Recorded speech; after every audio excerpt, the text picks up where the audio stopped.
Hello students, welcome to IBS Himachal. NICL AO का notification release हो चुका है। एनआईसीएल एओ के नोटिफिकेशन के बारे में पूरी चीज़ें इस वीडियो के अंदर डिस्कस करेंगे। कितने वैकेंसीज रहने वाली है और एलिजिबिलिटी क्राइटेरिया क्या रहेगा, एग्जाम पैटर्न क्या रहेगा, क्योंकि इसका एग्जाम पैटर्न सिमिलर होता है जितने भी आपके बैंकिंग के एग्जामिनेशन होते हैं। आईबीपीएस जो भी एग्जामिनेशन करवाता है उसकी तरह ही पैटर्न होता है। क्या डिफरेंसेस इसके है आईबीपीएस के साथ, वो सारी चीज़ें जानेंगे। और इसकी जो है एग्जाम स्ट्रेटेजी क्या होनी चाहिए, इन सभी चीज़ों के ऊपर डिस्कस करेंगे इस वीडियो के अंदर। चलिए स्टार्ट करते हैं। एनआईसीएल एओ की वैकेंसीज रिलीज हुई है। चलिए देखिए, नोटिफिकेशन रिलीज किया गया है नेशनल इंश्योरेंस कंपनी लिमिटेड के द्वारा। इसका जो ऑनलाइन रजिस्ट्रेशन स्टार्ट हो रहा है वो आज से स्टार्ट हो रहा है 12 जून से, और लास्ट डेट इसका रहने वाला है 3 जुलाई 3 जुलाई तक आप जो है फॉर्म फिल कर सकते हैं। उसके बाद अगर हम बात करें फेज वन एग्जामिनेशन का डेट यहाँ पे बताया गया है। टेंटेटिव डेट इसका रहेगा 20 जुलाई। 20 जुलाई को आपका टेंटेटिव डेट इसका है फेज वन का। उसके बाद अगर हम बात करते हैं फेज टू 31 अगस्त, तो 31 अगस्त को इसका फेज टू एग्जामिनेशन भी ओवर हो जाएगा। चलिए, ये हमने बात की इसके डेट्स के बारे में। उसके बाद आते हैं वैकेंसीज कितनी रहने वाली है इसके अंदर। देखिए, इसके अंदर अगर हम बात करते हैं स्पेशलिस्ट की वैकेंसीज है और जनरलिस्ट की वैकेंसीज है। दो तरह की इसमें वैकेंसीज है। पहले हम बात करते हैं स्पेशलिस्ट।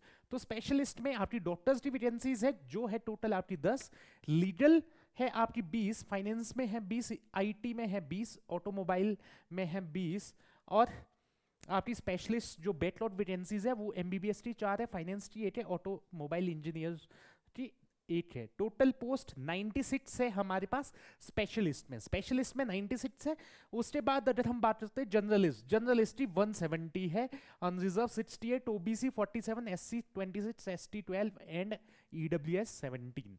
तो ये वैकेंसीज है हमारी एडमिनिस्ट्रेटिव ऑफिसर एनआईसीएल की। उसके बाद अगर हम बात करें, देखिए मैक्सिमम कैंडिडेट एलिजिबल का होगा वो होगा हमारा जर्नलिस्ट के अंदर। ठीक है बेटा, जो भी नॉर्मल ग्रेजुएट है वो जर्नलिस्ट के अंदर जो है एलिजिबल है। बाकी जो आपका स्पेशलिस्ट है, स्पेशलिस्ट के अंदर आपको स्पेशल डिग्री उसकी होनी चाहिए। लीगल में आप जा रहे हो तो लॉ की डिग्री आपके पास होनी चाहिए। ठीक है, चलिए उसके बाद अगर हम बात करें इसके अंदर गारंटी बॉन्ड भी आपका रहने वाला है। Before joining as professional, the selected candidate will require to give a undertaking to serve the company for a minimum period of 4 years।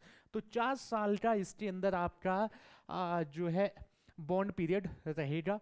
तो बॉन्ड आपको 4 साल का फिल करना है। उसका मतलब क्या है? उसका मतलब ये है कि अगर आप 4 साल से पहले जॉब को छोड़ देते हो तो आपको जो है एक अमाउंट पे करना होगा एनआईसीएल को। ठीक है, वो अमाउंट कितना रहने वाला है उसके बारे में देखिए। In the event of their resigning from the company before the expiry of bond period, they will be liable to pay liquidated damage equivalent to 1 year's gross pay. तो 8 साल की जो ग्रॉस पे आपकी बनेगी, ग्रॉस पे आपकी अप्रॉक्सीमेटली 90,000 पर मंथ। तो 8 साल की आपकी कितनी हो जाएगी? 10,80,000। ठीक है, 10,80,000 रुपए आपको पे करना होगा 8 साल का ग्रॉस पे आपको पे करना होगा लगभग जो है एनआईसीएल को, अगर आप 4 साल से पहले जॉब को छोड़ देते हो। ठीक है, उसके बाद एमोलमेंट्स एंड बेनिफिट्स कितने रहने वाले हैं? पे स्केल आपकी 50,925 से स्टार्ट होगा और आपका जो है स्टार्टिंग ग्रॉस आपका बनेगा 90,000 पर मंथ। ठीक है, उसके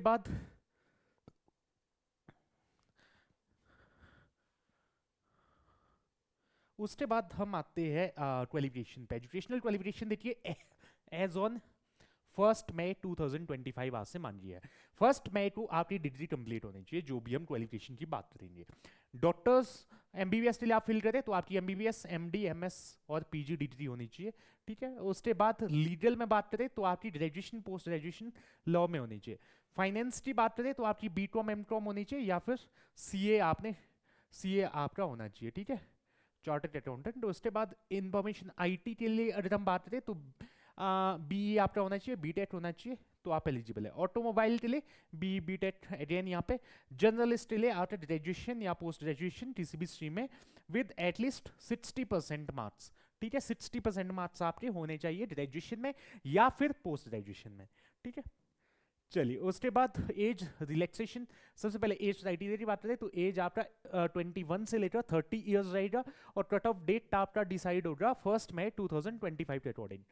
आप और अगर हम अपर एज रिलैक्सेशन की बात करें, SC ST के लिए 5 इयर्स का रहेगा, OBC के लिए 3 इयर्स का और PWD कैंडिडेट के लिए 10 इयर्स का, जैसे बाकी एग्जाम्स के अंदर भी रहता है। ठीक है, उसके बाद हम चलते हैं बेटा इसके फीस और एग्जामिनेशन पैटर्न पे। ठीक है, चलिए तो आपका फेज 1 फेज 2 दो एग्जामिनेशन होने हैं। फेज 1 आपका वही होना है जो आपका प्रीलिम का एग्जामिनेशन IBPS PO का होता है, सेम वैसा होना है। English 30 question 30 marks 20 minute, reasoning 35 question 35 marks 20 minutes, और quantitative aptitude 35 question 35 marks 20 minutes इसके लिए भी। ठीक है, ये प्रीलिम आपका क्वालिफाइंग नेचर, साथ में नेगेटिव मार्जिन भी होती है। चलिए उसके बाद अगर हम बात करें 15 times the number of vacancies आपका जो है पेपर 1 क्वालिफाई होगा, प्रीलिम क्वालिफाई होगा। ठीक है, फेज 1 से कितने कैंडिडेट को क्वालिफाई करवाया जाएगा? 15 टाइम्स। मतलब अगर आपकी 200 पोस्ट है, अगर आपकी 200 पोस्ट है तो 15 टाइम उसका जो है जाएगा आपका मेंस एग्जाम के लिए। ठीक है, क्लियर है? उसके बाद अगर हम बात करें मेंस एग्जामिनेशन में क्या होगा आपका? मेंस एग्जामिनेशन देखिए, मेंस आपका होगा जनरलिस्ट के लिए। सबसे पहले बात करते हैं जनरलिस्ट के अंदर रीजनिंग रहेगा 50 question 50 marks, English 50 question 15 marks, और general awareness 50 question 50 marks, computer 50 question 50 marks, quant 50 question 50 marks. Time यहाँ पे आप देख सकते हैं। ठीक है, 40 मिनट आपके रीजनिंग, क्वांट और इंग्लिश के लिए, बाकी दो सब्जेक्ट के लिए 30 मिनट्स। उसके बाद अगर हम करें स्पेशलिस्ट की बात तो स्पेशलिस्ट के अंदर आपका ऐड हो जाएगा एक यहाँ पे, बाकी reasoning, English, general awareness, computer, quantitative aptitude ये सेम रहेगा।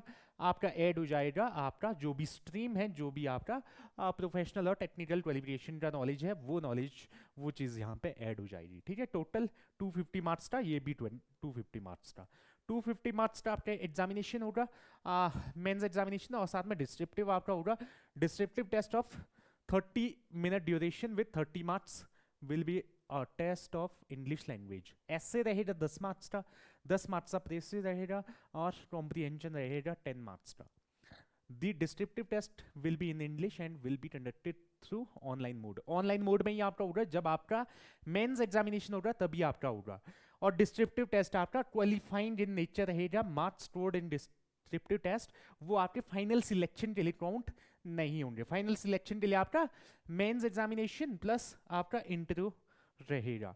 ठीक है, मेंस एग्जामिनेशन से आप जो है क्वालिफाई करेंगे इंटरव्यू के लिए, और candidate will be shortlisted for interview on the basis of overall marks scored in mains examination.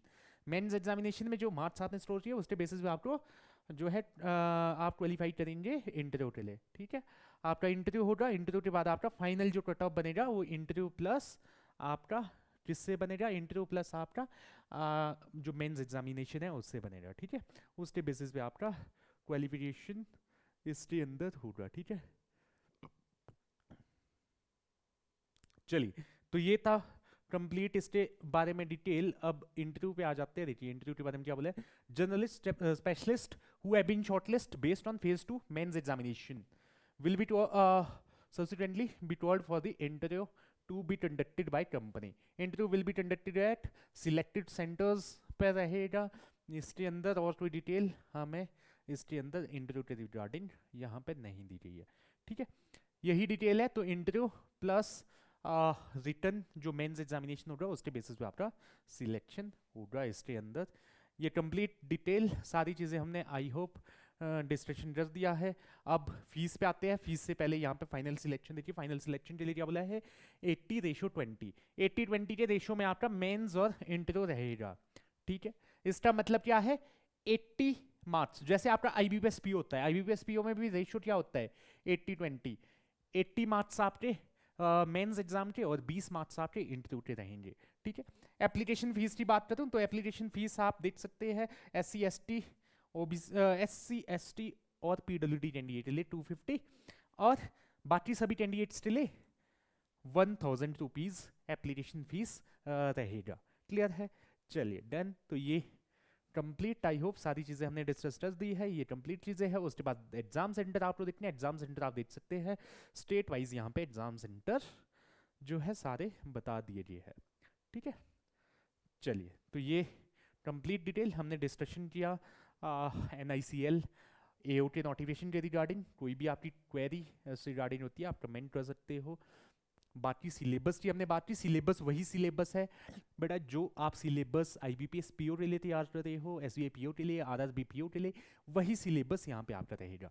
ठीक है, तो एग्जाम पैटर्न सिमिलर है, आप एग्जाम को फिल कर सकते हो और अपनी तैयारी जो है कर सकते हो। आपकी तैयारी अगर IBPS के किसी भी एग्जामिनेशन के लिए चली है तो ये एग्जाम भी आपको देना चाहिए, ये एग्जाम आपके लिए बेस्ट है। ठीक है, चलिए क्लियर है, डन।